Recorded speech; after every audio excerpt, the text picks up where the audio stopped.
Welcome, everybody. Thanks for joining us today. This is one more session from our Cloud Lunch and Learn team. I'm Jackson Felden and will be your moderator for today. We have a very interesting and very important subject today. The title is Agile and Sustainable, a programmatic approach to sustainable technology. And then to do the presentation, I have here ready to go Kelly Williams. Kelly, if you want to do a quick intro about yourself, and then I will share your screen a few seconds and you can take over the show. Okay. Actually, I have a slide about it, Ah, but okay. Yeah, anyway, then it's better for me to share your screen and then is to take over. And as I was talking to Kelly, if you guys have any question, you don't need to leave to the end of the presentation. Just type on the chat box as they come, and then Kelly will tackle, and we can keep moving. Okay, Kelly, let me just make sure I can share your screen. Okay, yeah, it's there. All about Kelly. I will be here on the background if you need anything from me. Otherwise, yeah, the show is yours. sounds excellent. Thank you for having me and allowing Okay. me to speak about sustainability today. It's a topic that I'm very passionate about. My name's Kelly Williams. You may also have run into me various places as Matt Williams. Um, I am a recent transplant to Northern Colorado.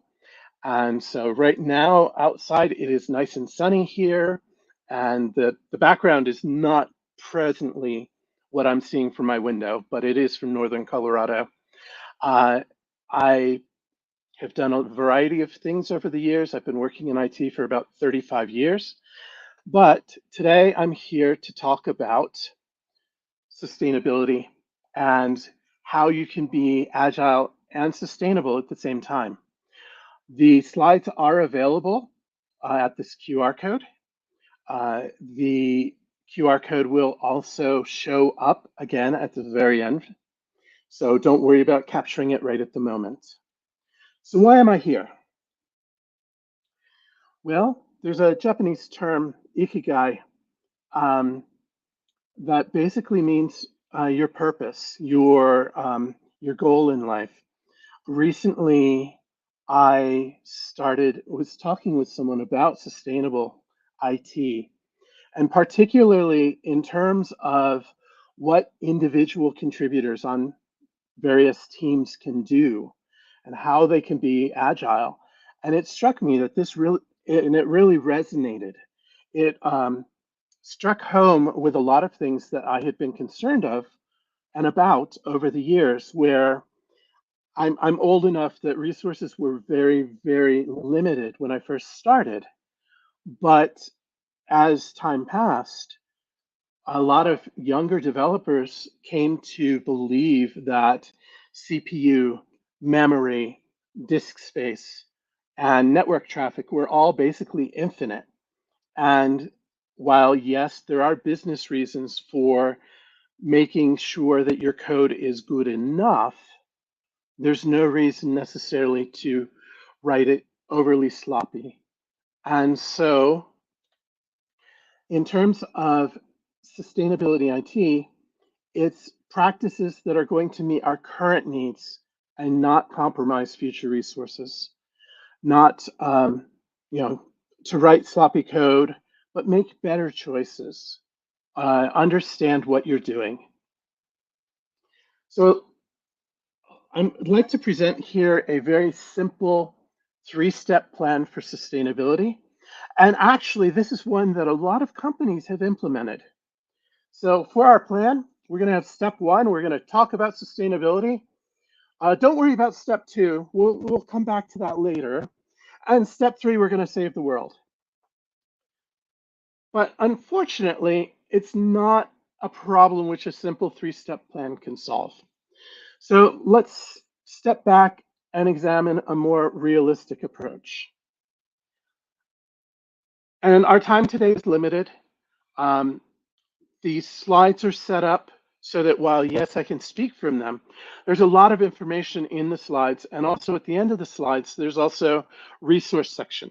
So I suggest and I would highly recommend that you go and download the slides after this presentation. But if you take away nothing else today, Be pragmatic. It's been said that the perfect is the enemy of the good. It's no less true when we approach sustainability. Rather than creating an elaborate plan with lots of complexity, it's better to address and talk about things which we can do now in order to make an immediate effect. Have a win, build on that win, measure. And once you have a win, it's easier to gain support from others and build a larger initiative and grow from there.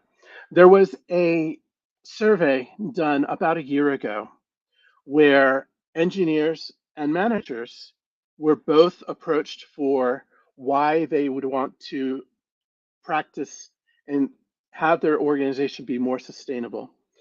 For the engineers, a majority of them said that they wanted it for, saving the planet, as it were, for the environment.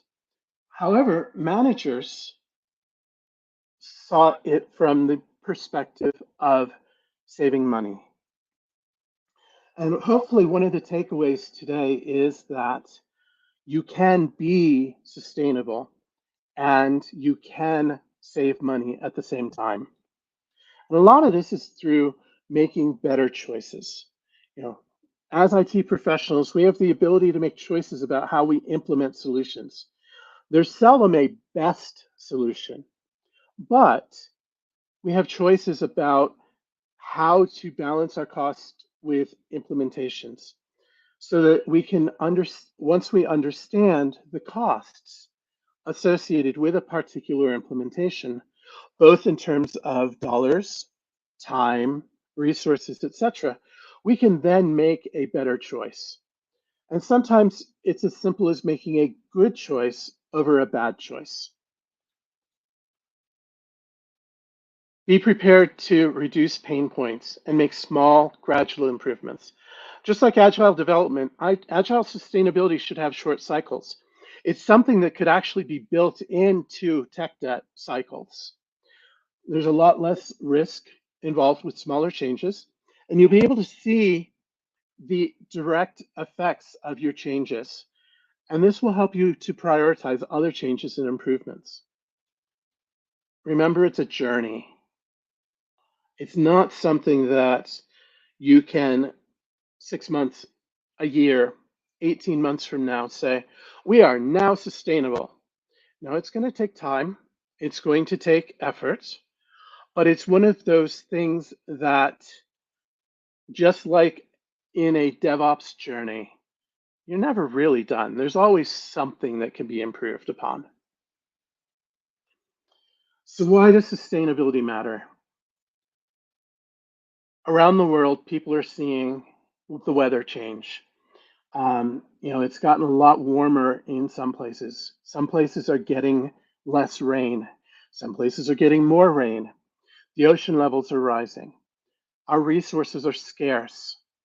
To build a 2 kilogram laptop requires 4 kilograms of raw resources.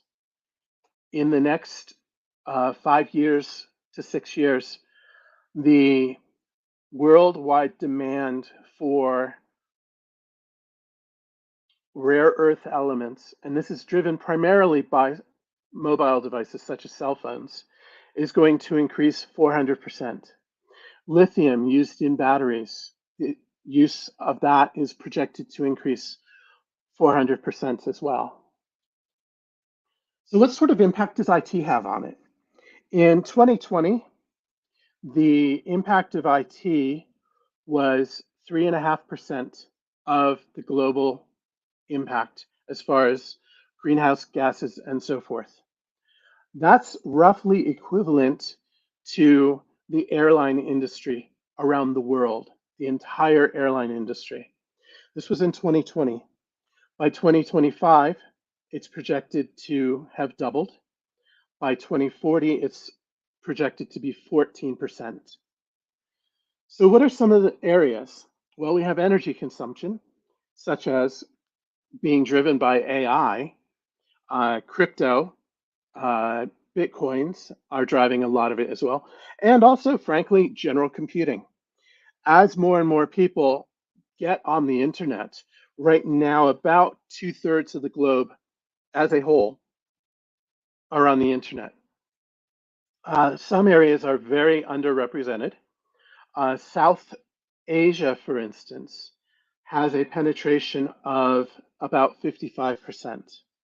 Right now, a little under 1.1 billion people in South Asia are on the internet.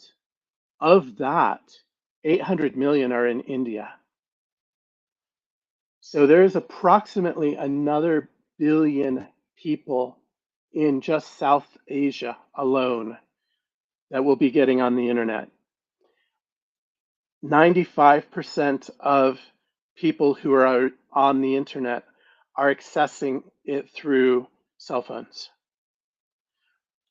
which leads us to e-waste. It's very uncommon, unfortunately, for cell phones to last. After about 2 years, most of the time, they aren't behaving as well, or they've gotten glitchy, or they just up and die. And since there aren't many repairable or replaceable parts anymore, it's been years and years since I had a cell phone that I could replace the battery in.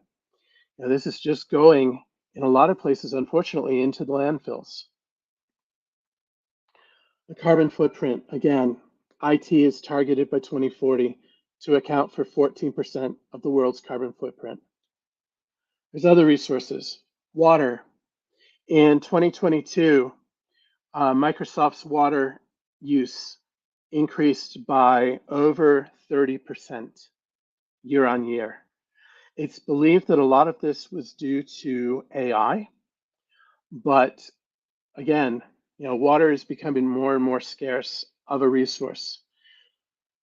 Up to 25% of the world will experience in a given year water scarcity or what challenges having safe, clean water. Trees get chopped down, other forms of pollution. There was a instance where, in general, moving to the cloud as opposed to having your own data center can be more sustainable. However, there was an incident where government of Scotland went from their data center that was being driven by wind and wave power that's renewable, and they went into the cloud saying, "Yay, we're doing something good," but all the electricity was generated by coal. So the important thing to remember, and I'm putting on a architect hat here, is it depends.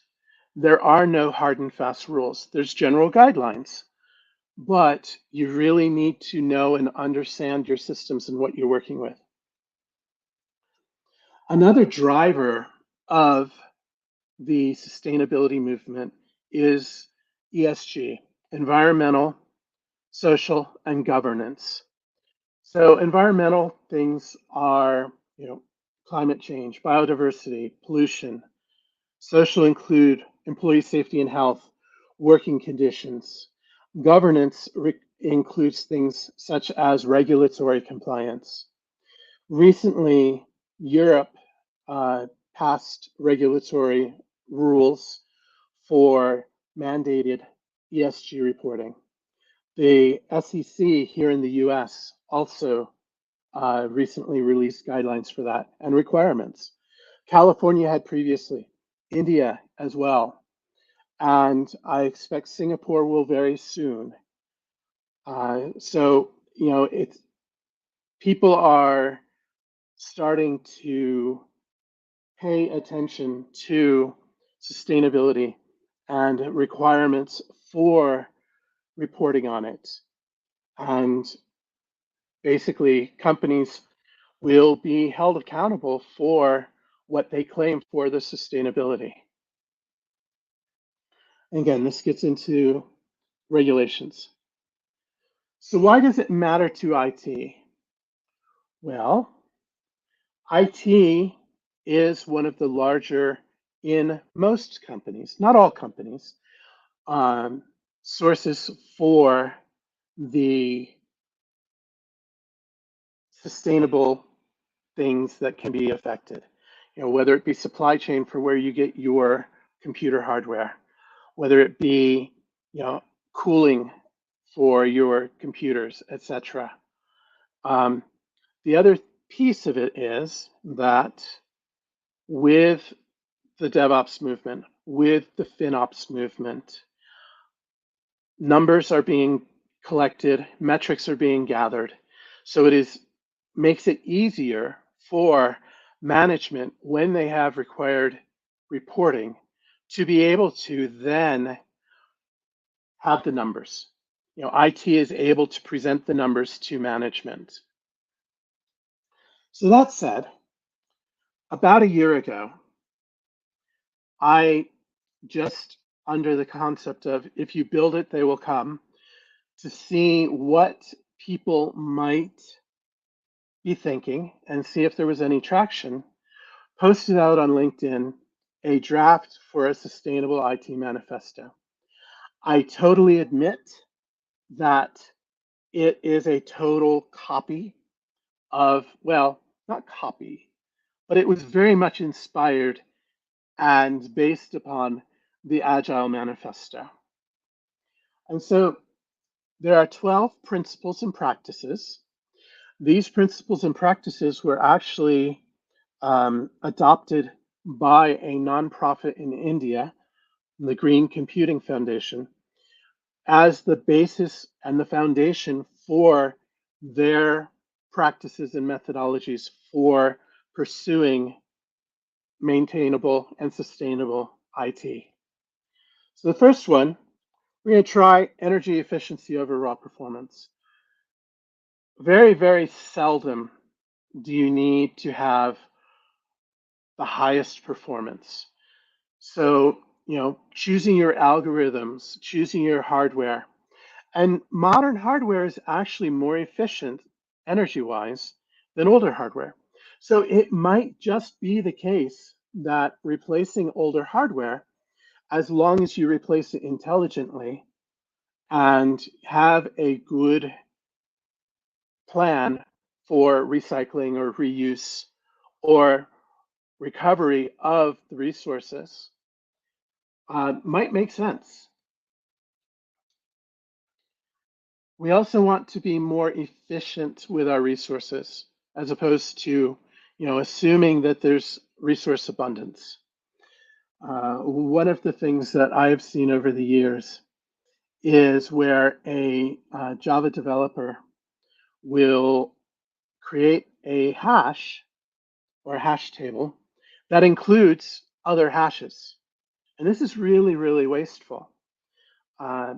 You're better off in that case making smarter keys so that both sets of data can exist within the same hash space.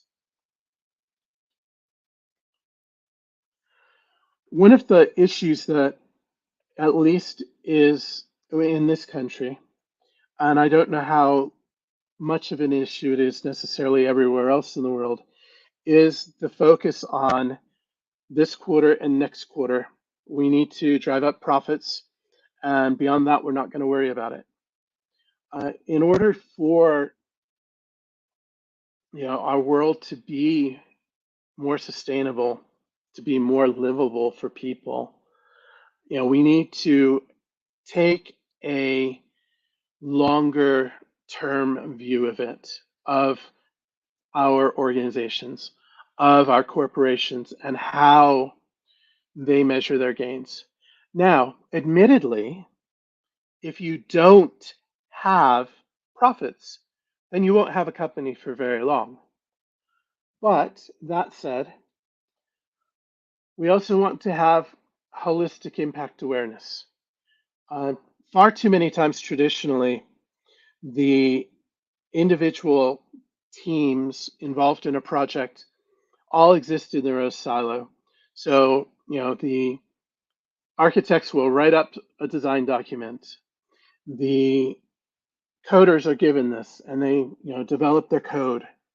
It's handed off to tests, the testing teams, the QA teams. Finally, it's thrown over the wall when it goes into production to operations. And none of the teams really talk to each other, none communicate. The Agile movement and the DevOps movement have gone a long way to help with this, but there are more pieces to the puzzle. We need to look at a project as being an entire system. You know, how do our decisions impact hardware, software, and they interact with each other, they affect each other. We do need to be profitable, but by the same token too, we need to weigh, what the benefits of the environment are and contributions against purely pursuing financial returns.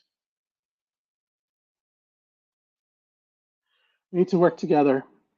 When a project is started, have representatives with different perspectives, have different subject matter experts all working together, and not just when it is started, but throughout the entire life cycle. So that, environmental considerations, so that energy considerations. And as you reduce your energy footprint, your cooling costs will go down, your power bill will go down, and so forth. I do really, really love the cloud and the way that the cloud has made it so much easier to add hardware to a system without having to wait for months. I can remember at one point working for a large nonprofit where it could take 9 months to get a gigabyte of disk space added to a SAN. And, whereas now it's very easy to just spin up a new server, just spin up a new database. But the problem with that is with great power comes great power bills. So we're going to pay for it one way or another. Be agile, be able to respond and adapt to changes, being able to, make changes rather than having a fixed roadmap. There are very, very, very few systems that really need a waterfall approach. Battleships might be one of them. Bridges might be another. It's kind of hard when you're in the middle of building a bridge to make changes to it.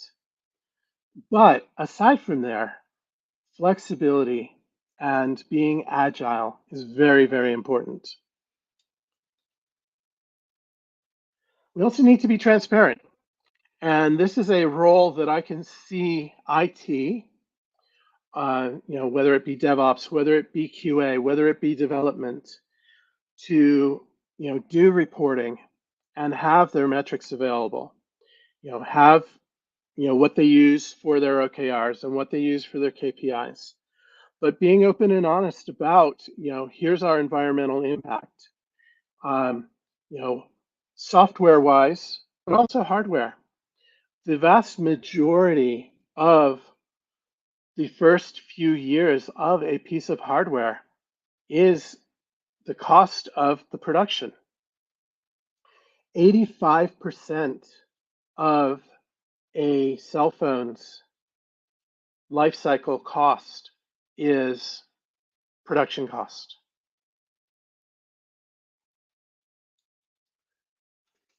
We also want to continuously learn, new tools, new algorithms. And this, frankly, just makes us better professionals. The more tools that we have, the more we understand, the better we are able to make good choices. It's been said that if all you have is a hammer, then everything starts to look like a nail. The more tools that we have, the more likely we are to be better craftspeople.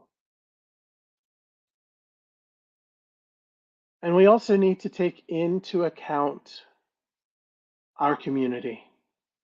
What is our role in the community? Is it just to make money for a shareholder, or do we have a responsibility to the people around us? And how does our software, how does our hardware affect on the communities? How does it affect the ecosystems? Wherever possible, we want to have eco-friendly materials as opposed to cheap alternatives. I've noticed that, getting back to cell phones, and they're a very easy target, unfortunately. But, some of them are just built better than others. They tend to be a bit more expensive, but they also tend to last longer. We want to have devices that last longer. I had come across a metric that GPUs that are used, say, for instance, for Bitcoin mining, are replaced every 6 months. Other than not being the latest and greatest and the fastest anymore, there's certainly uses for them outside of just scrapping them. These are things that definitely still have a use. Um, I have had in the past a Raspberry Pi problem where I had built a data center in a toolbox that had rack mounted Raspberry Pis and such, and I still have it. And the Raspberry Pis, with their performance and all of the resources on them, at one point would have been high-end workstations, if not even, supercomputers at one point. So, there are a lot of uses for older hardware that, we can get a much longer lifetime out of our hardware than what we typically do. So I want to shift gears slightly here and talk a little bit about how everyone in an organization, in an IT organization, can contribute to sustainability. And this is the traditional IT organization that I'm speaking about. I'm not including things like finances, although they definitely can play a role. They can help with, some accountability. They can help with some audits. But that said, here's a list of common IT roles and how they can affect sustainability. Starts with our Scrum Masters, our Agile practitioners. During our retrospectives, talk about sustainability. Have, as a part of our continuous improvement, have sustainability, have technical debt be included. And it just so happens that in a lot of cases that our technical debt could very well affect our sustainability. And by reducing tech debt, reducing sustainability, we are reducing waste. We are, reducing costs. And that tends to make management very, very happy. Analysts can optimize our data center, track our metrics. They can be the ones who are helping out with the ESG reporting. There, at this point, are not a lot of tools to facilitate ESG reporting. There are a couple of frameworks. There are more that will be coming soon, as well as tools to help with that. DevOps, have more energy efficient infrastructure. If you've not heard of the 3 ways before, they are a set of ideals that's posited by Gene Kim within the Phoenix project.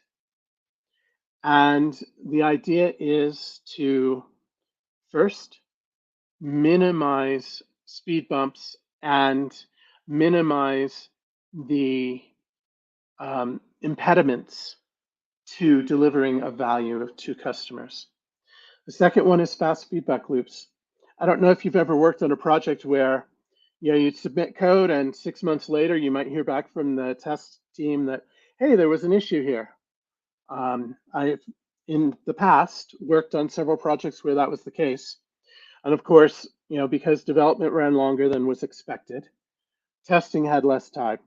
So here you are trying to scramble and fix things a week before it's supposed to go live and so forth. So the sooner that you can get feedback, the better. It's going to be more in your brain. You'll be more familiar with the issue and will take less time to learn. And B, there's less changes that it will have occurred in the meantime. And then the third way is he puts it as a environment that promotes creativity and exploration. I tend to like an environment that practices continuous improvement. Because in terms of doing continuous improvement, sometimes you may have to experiment to have a new tool, to have a new framework, what have you. Developers can do it through more efficient coding and serverless computing. And one of the areas that, and I'll touch on this a bit more in a moment, that can affect your energy efficiency is your language choice. And user support, educate your users, recommend energy efficient settings, hardware engineers, design hardware components that have a minimum environmental impact. Leadership needs to be involved. They need to set goals. They need to set OKRs and KPIs and make decisions that promote long-term sustainability. Managers play a role with project management as well as vendor selection. The product owner needs to have a clear vision for the product and also prioritize features and tasks. And again, part of this can be tech debt that are greener, get better as you develop things. QA can identify inefficiencies. And so, for instance, if somebody checks in a code and it runs over a certain amount of time, then you could potentially say that's an argument for failing it. By the same token, too, if your tests run long, then you should probably rewrite your tests. Systems architects in their design. So here's a few practices. And it's not an exhaustive list by any stretch of the imagination, but just things, food for thought, things to think about. It's been said, and a lot of people have been credited with the idea that you don't know something unless you measure it. I did a little bit of research, and the earliest version of saying that was actually by Lord Kelvin. Now, Lord Kelvin was a very wordy man, and where one word might suffice, he tended to use 3 or 4 or 5. But nevertheless, the idea of not knowing something unless you measure it has been around for quite some time. So by having good metrics, by having things that you measure, it will help with compliance. It also really helps you track improvements. Good DevOps practices, such as the 3 ways. Infrastructure as code. Again, having good metrics. Run tests of your infrastructure. Build into your system cloud optimizations. So use services that will adjust according to demand. if, say, for instance, you have customers who work from 8 to 5, Monday through Friday, and you don't really have any utilization outside of that time, then you can spin down most or all of your resources. Do you necessarily need to have your QA servers running 24/7? Additionally, use servers more efficiently. Use containers. Use serverless computing. The mapping that happens behind the scenes will use the CPUs more efficiently. One place that I worked, the all of their processing was very memory and IO intensive, not so much CPU. And I would go to the capacity planning team and say, these particular servers are, about out of resources. And they would come back and say, the CPU's not seeing hardly any work at all. Why is this an issue? And so there was an education that had to occur where they recognize that there are other resources beyond CPU. Memory is a resource, and so forth. Having energy efficient hardware. Invest in your technology with longer life cycles, lower energy consumption. One place that I worked won an award to about 250,000 American dollars, and this was a decade ago or more.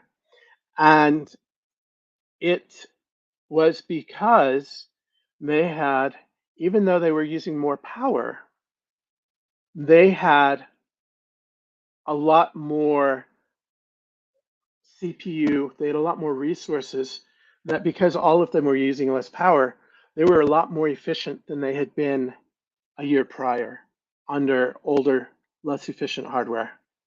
So they saved money. They were able to do a lot more computing, spending per compute unit less money.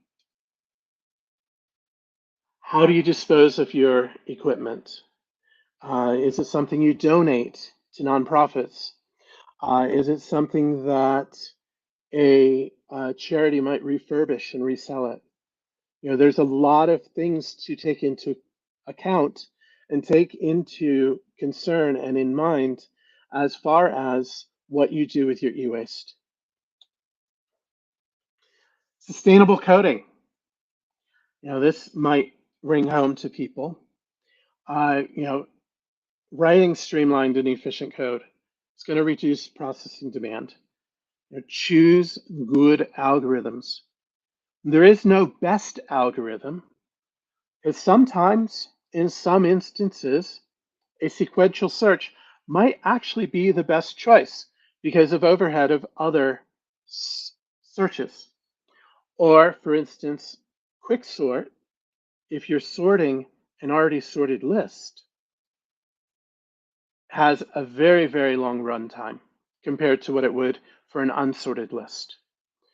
Your language choice matters. So for fun, and just as a comparison, I compared 5 different languages with the performance of a bubble sort. I started out with 1,000 elements and all the way up to 1,000,000 elements. Each of these were reading in the same data set from standard input. Each of them would then do their output to standard out. They were all running inside the same container. Now it was restarted for each one.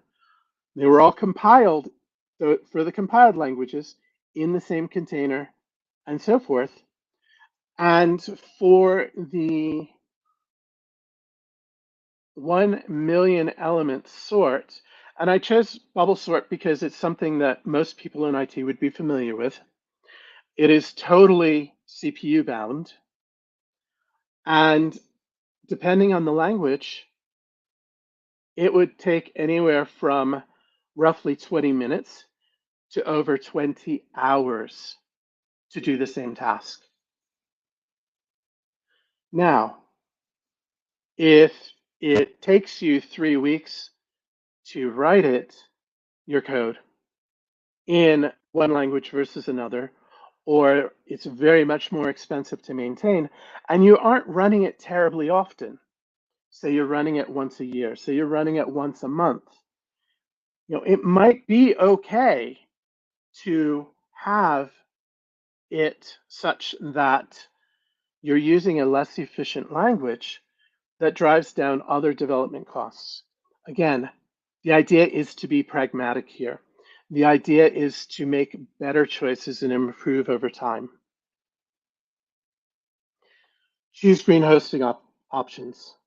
I believe earlier I mentioned where Scotland had tried to do better by moving things to the cloud. And instead of having renewable electric sources, energy sources, they ended up in a data center that ran off of coal. Smart testing. Do you really need to do a full regression every time code's checked into the system? You might. There might be regulatory requirements, say for a bank or for a nuclear power plant, or you're writing code for airlines, such as the planes themselves. Likewise, for security, do you need to run continuous scans? Again, you might, but you might not. Scans tend to be pretty expensive in terms of resources. Resource management. How many copies of data do you actually need? Obviously you'll need backups. Obviously you'll need, to be able to have data that is close to where it's needed. And I say close because, there is network traffic involved in having it located far away geographically from you, and there's latency and other costs involved. A lot of this, again, is knowing your system, understanding what you're doing. Another thing is, your SQL queries. Have a DBA look at all your queries. There was one instance where a development group had a connection pool for database connections. Of course, every time they would take a connection out of the pool, they would test to make sure it was still good. And what they were doing was a count of the elements in a table. They did count star. And so, when there was 100 rows, ran fine. When there was 10,000 rows, probably still okay. Getting up to 1,000,000 rows, every time that they want to do a query, they're doing a full count of that table. Things started really bogging down. And then, 2 million records and 3. And so the system that had been performant ended up getting slower and slower and slower. And, this is something that had a DBA, for instance, looked at it, or, somebody else looked at it that had an understanding of databases. Do you have the right indexes? There's a lot of different pieces and parts that go into modern systems. When do you run your batch jobs? Do you do them at night? Do you do them at times where there's less utilization of the system? So forth and so on. And continuous improvement. Find a pain point, reduce it, measure the impact, rinse and repeat. So what are our benefits of sustainable IT? Well, we're going to reduce our operating costs. We're going to avoid regulatory or reduce regulatory complications. We'll have an impact on the environment that's positive, hopefully net positive, and our company's reputation.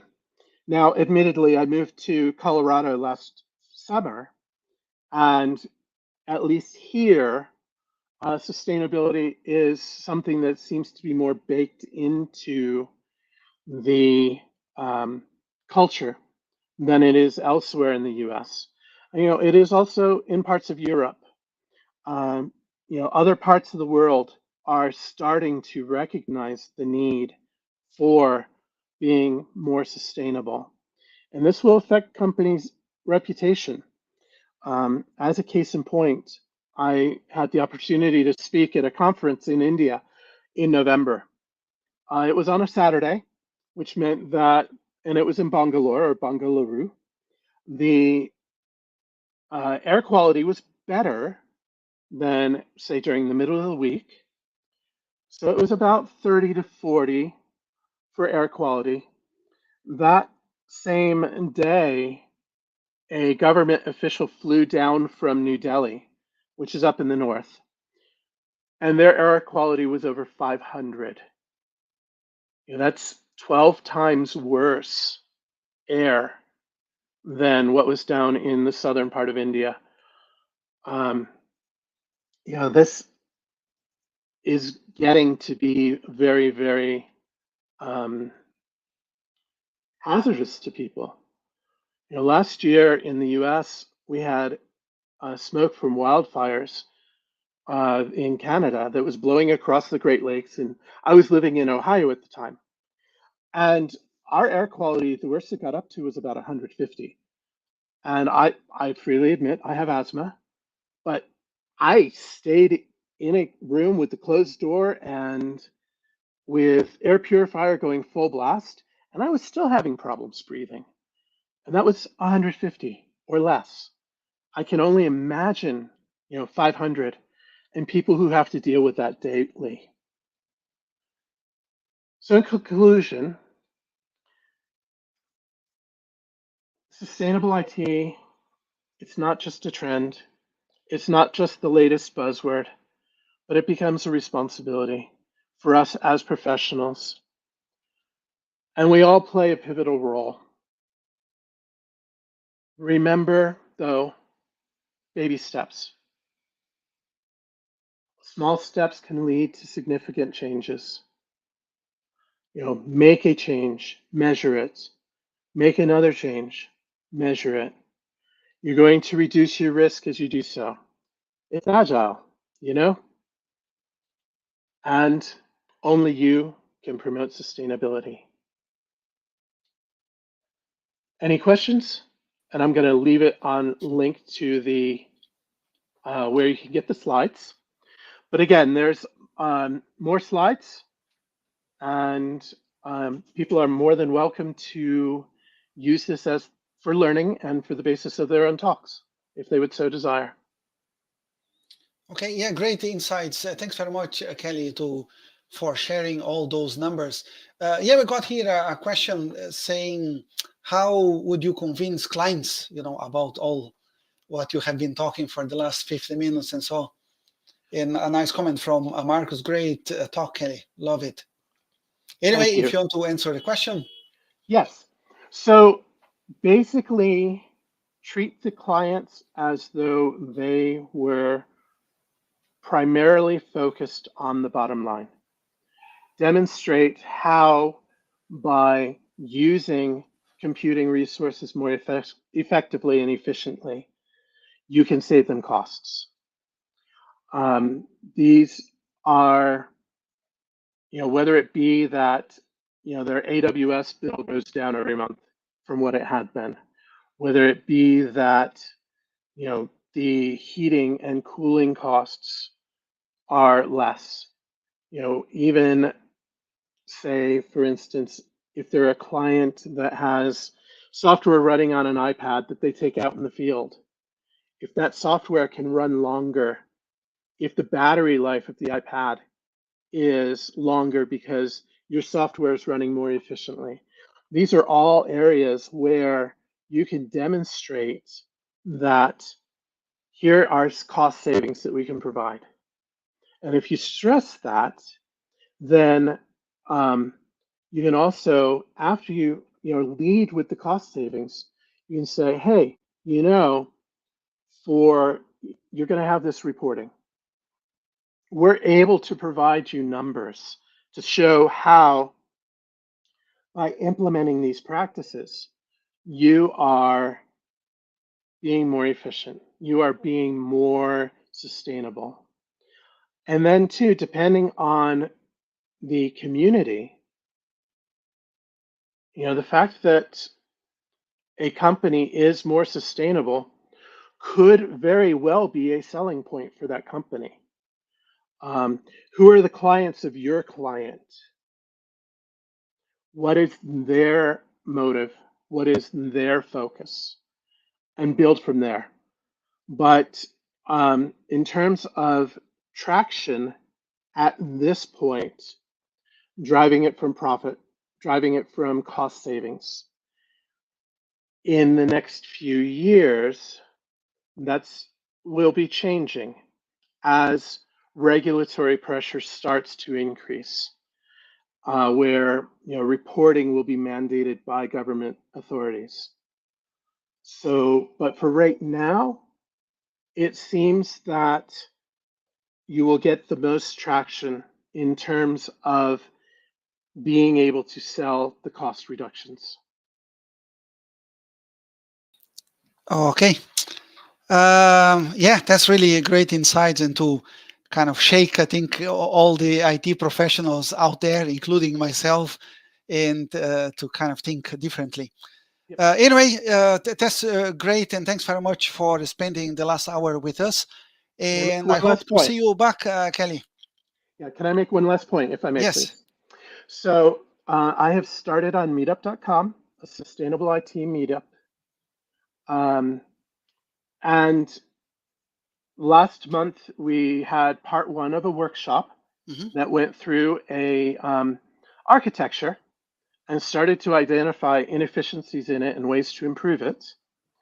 One of the things we found was a lot of people who wanted to attend were in Europe. So, there's time zone issues, obviously.